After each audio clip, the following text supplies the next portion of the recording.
నమస్తే, welcome to our channel A91. ఈరోజు ఒక స్పెషల్ టాపిక్ మీద మాట్లాడడానికి మీ ముందుకు వచ్చాను. మన గ్రామాలలో గ్రామ సభలు నిర్వహిస్తుంటారు. అసలు ఈ గ్రామ సభలు ఎందుకు నిర్వహిస్తారు, దీనివల్ల ఏమి ప్రాముఖ్యత ఉంది అని కూడా చాలామందికి ఒక సందేహం ఉంది. దానిపైన మనం మాట్లాడే ప్రయత్నం చేద్దాం. గవర్నమెంట్ ఆఫ్ ఇండియా 73వ రాజ్యాంగ సవరణ చట్టం 1992లో ఇది అమల్లోకి తీసుకొచ్చింది. ఈ చట్టం ముఖ్య ఉద్దేశం ఏంటంటే గ్రామాలలో గ్రామ ప్రజలు కూడా ఈ యొక్క పరిపాలనలో వాళ్ళు కూడా భాగస్వాములు కావాలనే ఉద్దేశంతో ఈ యొక్క చట్టాన్ని తీసుకొచ్చారు. అన్ని రాష్ట్రాలలో ఈ చట్టం అమల్లో ఉంది. అట్లాగే 1994 ఆంధ్రప్రదేశ్ పంచాయతీరాజ్ చట్టం సెక్షన్ 6 ఈ గ్రామ సభలు ఏర్పాటు చేయాలని చెప్తుంది. ఈ గ్రామ సభలు నిర్వహించడానికి ముఖ్య కారణం గ్రామ పాలన కూడా ప్రజలు కూడా ఒక భాగస్వాములు కావాలి. ప్రజల చేత ఎన్నుకోబడిన పాలకులు, గవర్నమెంట్ ఉద్యోగస్తులు అందరి సమక్షంలో ఆ గ్రామ సభ ఏర్పాటు చేస్తారు. ఈ గ్రామ సభలో ముఖ్యంగా అభివృద్ధి కొరకి గ్రామానికి వచ్చే నిధులు ఏ విధంగా ఖర్చు చేయాలి, ఏది చేస్తే బాగుంటుంది, గ్రామ అభివృద్ధి కొరకి గ్రామంలో ఉన్న సమస్యలని తీర్చుకోనిక ఈ యొక్క సభను ఏర్పాటు చేస్తారు. మన గ్రామానికి వచ్చిన నిధులు ఎన్ని నిధులు వచ్చినాయి అని తెలుసుకొని అది ఏ విధంగా ఖర్చు పెట్టాలి, దేని కొరకి ఖర్చు పెట్టాలి, ఇప్పుడు మన గ్రామానికి అత్యవసరంగా కనీస అవసరాలు ఏంటి అనే దాని మీద చర్చించుకొని దానిపైన ఆ యొక్క గ్రామ నిధులు ఖర్చు పెట్టే ప్రయత్నం చేస్తుంటారు. దీనికి ముఖ్యంగా అసెంబ్లీలో ముఖ్యమంత్రి గారు ఏ విధంగా అయితే సభాధ్యక్షుడిగా కొనసాగుతారో సేమ్ అదే విధంగా గ్రామంలో గ్రామ సర్పంచ్కి ఆ సభాధ్యక్షుడిగా ముఖ్య పాత్ర పోషిస్తారు.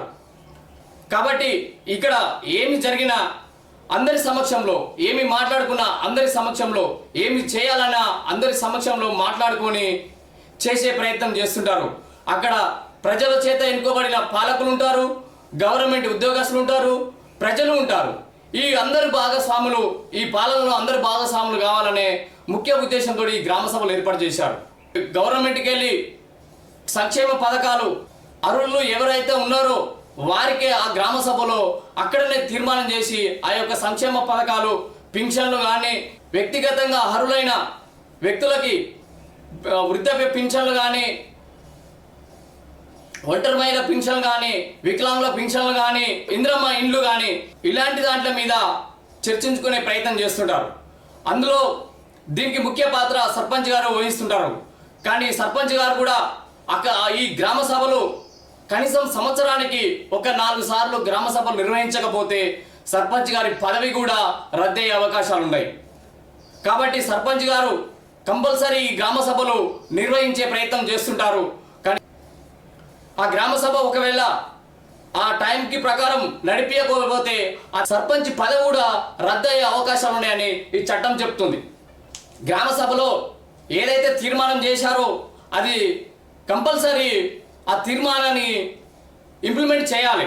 అక్కడ జరిగిన తీర్మానం చేయకపోతే ఇది చేస్తలేరు అని కూడా దాన్ని ముందుకు తీసుకెళ్ళి పై అధికారుల వద్దకు తీసుకెళ్తే ఈ గ్రామ సభలో తీర్మానం చేసినాక కూడా ఇది అమలు పరచలేరు అన్నప్పుడు అది పై అధికారుల వద్దకు చేరితే వాళ్ళ అక్కడ పాల్గొన్న అధికారులు కానీ, పాలకులు కానీ వాళ్ళ హక్కులు కోల్పోయే అవకాశం ఉంది.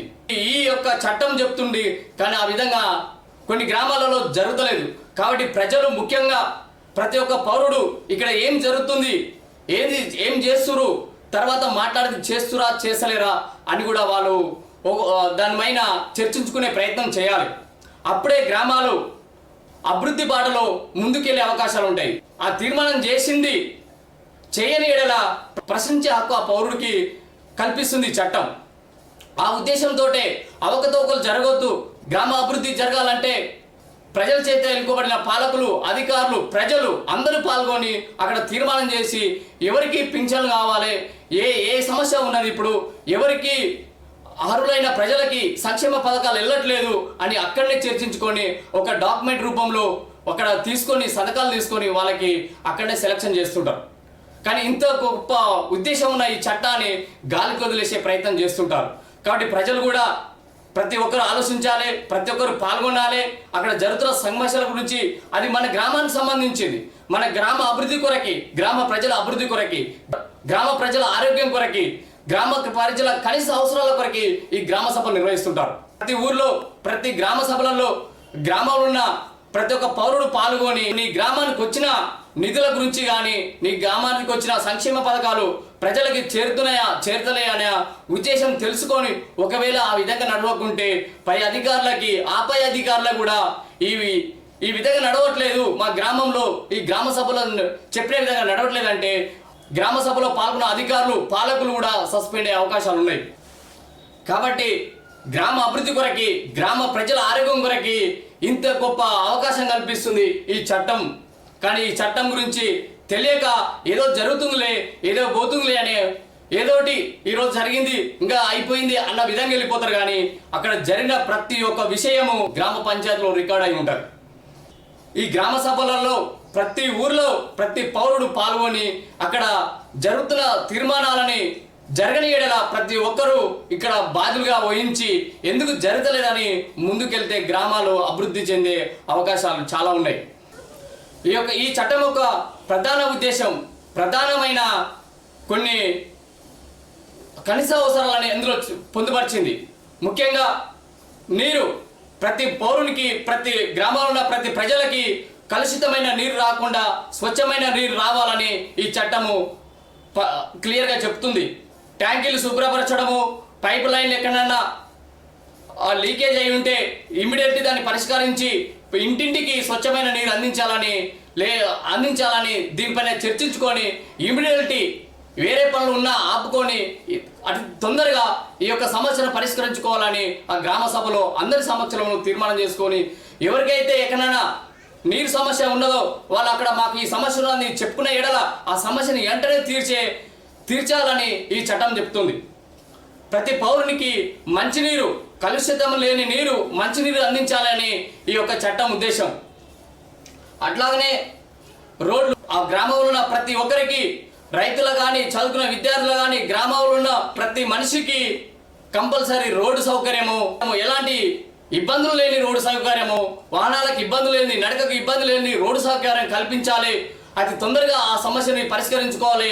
దానిపైన చర్చించుకొని, అందరి సమస్యలను చర్చించుకొని ఆ రోడ్ల పరిష్కారం తీర్చుకోవాలని ఈ యొక్క చట్టం చెప్తుంది.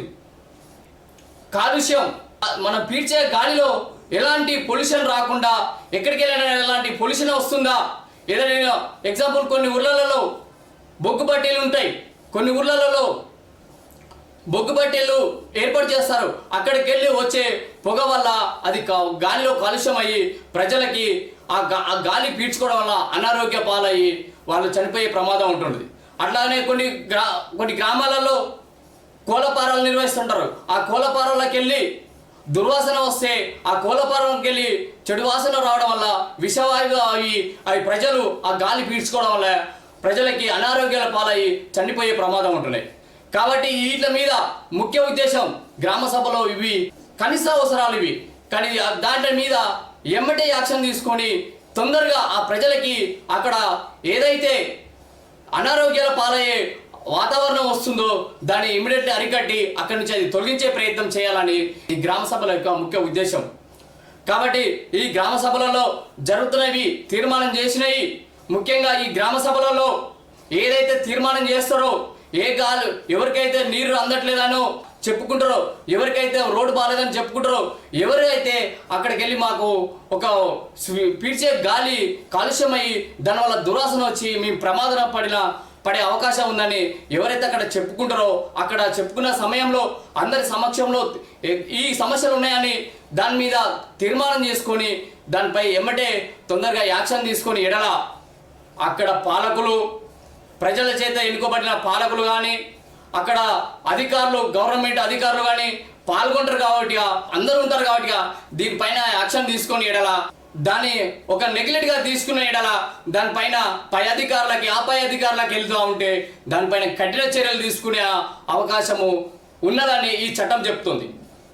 కాబట్టి ప్రతి గ్రామాలలో ఇలాంటి సమస్యలకి పరిష్కారము, ఈ కనీస అవసరాలు తీసుకునే పరిష్కారము ఈ చట్టం ఉన్నదని, ఇవి ముఖ్యంగా ఈ గ్రామ సభలలో ఈ సమస్యలని తీర్చుకోనికనే పంచాయతీరాజ్ చట్టము అమల్లోకి తీసుకొచ్చింది. గ్రామ ప్రజల కొరకి 73వ రాజ్యాంగ సవరణ ద్వారా 1992లో గవర్నమెంట్ ఆఫ్ ఇండియా తీసుకొచ్చింది. ఉమ్మడి ఆంధ్రప్రదేశ్లో 1994లో పంచాయతీరాజ్ చట్టము సెక్షన్ 6 ప్రకారము గ్రామ ప్రజలకి ఇవి కనీస అవసరాలు. దీంట్లో ఎలాంటి అవకతవకలు జరగకుండా దీనిపైన ఇమ్మీడియట్లీ యాక్షన్ తీసుకోవాలని ఈ చట్టం యొక్క ముఖ్య ఉద్దేశం. కాబట్టి దీనిపైన ఎక్కడైనా జరిగితే అధికారులు కూడా స్పందించాలి, పాలకులు స్పందించాలి. లేని ఎడల అది ముందుకెళ్ళడం వల్ల చట్టము ఏం చెప్తుందంటే అందులో ఇన్వాల్వ్ అయినా ఏదైతే రికార్డులో రాసుకుంటూ ఉంటామో ఆ గ్రామ సభలో జరిగిన విధంగా అక్కడ జరిగినాయి చెప్పుకునే అక్కడ తీర్మానం చేసినాయి చేయని ఎడల పై అధికారుల వద్దకు వెళ్తే వాళ్ళందరూ సస్పెండ్ అయ్యే అవకాశాలు ఉన్నాయి. కాబట్టి ఇది ఇంత గొప్ప చట్టం, ఇది గవర్నమెంట్ ఆఫ్ ఇండియా తీసుకొచ్చిన ఈ గొప్ప చట్టంను సక్రమంగా అమలు చేయాలి. కోళ్ళకెళ్ళి దుర్వాసన వస్తుంది, కోళ్ళ ఫారం వల్ల మేము అనారోగ్యాల పాలవుతున్నామని ప్రజలు రోడ్లపైకి వచ్చి అక్కడ అధికారులకి లెటర్లు ఇచ్చి ఆ గ్రామ సర్పంచ్ గారు కూడా వెళ్ళి ఆ ఎంపీడీఓ గారు కూడా లెటర్ ఇచ్చినా కూడా ఇప్పటి కూడా స్పందించలేని పరిస్థితి ఉంది. అంటే చట్టం ఇంత పకడ్బందీగా ఉన్నా కూడా ఈ స్పందించలేరంటే ప్రజలని ఎంత గాలి కుదిలేస్తారో. ఈ గవర్నమెంట్ తీసుకొచ్చిన ఈ చట్టాన్ని ఒక గాలి కుదిలేసినట్టు వదిలిపెట్టేసి ఏదో ఆ పేపర్లకే పరిమితం అవుతుంది తప్ప అక్కడ సమస్య అయితే పరిష్కారం కావట్లేదు. కాబట్టి ఇది దృష్టిలో పెట్టుకొని ఈ చట్టాన్ని ప్రతి ఒక్క పౌరునికి గ్రామంలో ఉన్న ప్రతి ఒక్కరికి ఇది ఎవరైతే గ్రామ సభలో పాల్గొంటారో, ఎవరైతే గ్రామ సభలో రికార్డులో రాసుకొని ఈ సమస్య ఉందని చెప్పుకుంటారో అది తీర్చని ఎడల పై అధికారులకి వద్దకెళ్తే అక్కడ సమస్య పరిష్కారం అవుతుంది. అక్కడ వీళ్ళు చేయని ఎడల మొదటిగా మనం ప్రయత్నించిన ఆ అధికారులు కానీ ఆ పాలకులు కానీ నెగ్లెక్ట్గా తీసుకుంటే వాళ్ళ ఉద్యోగాలు కానీ వాళ్ళ హోదాలు కానీ రద్దయ్యే అవకాశాలు ఉన్నాయి, వాళ్ళ ఉద్యోగాలు పోయే ప్రమాదం ఉంది ఈ చట్టం వల్ల. కాబట్టి గ్రామ సభలు అనేవి చాలా ముఖ్యమైనవి.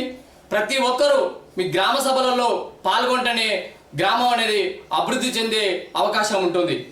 కాబట్టి మీరు కూడా మీ గ్రామాలలో ప్రతి ఒక్కరూ గ్రామ సభలో పాల్గొనే ప్రయత్నం చేయాలి. మీకు ఈ వీడియో నచ్చితే షేర్ చేయండి, లైక్ చేయండి, సపోర్ట్ చేయండి, సబ్స్క్రైబ్ చేయండి. మరొక టాపిక్తో మీ ముందుకు వస్తాను. Thank you.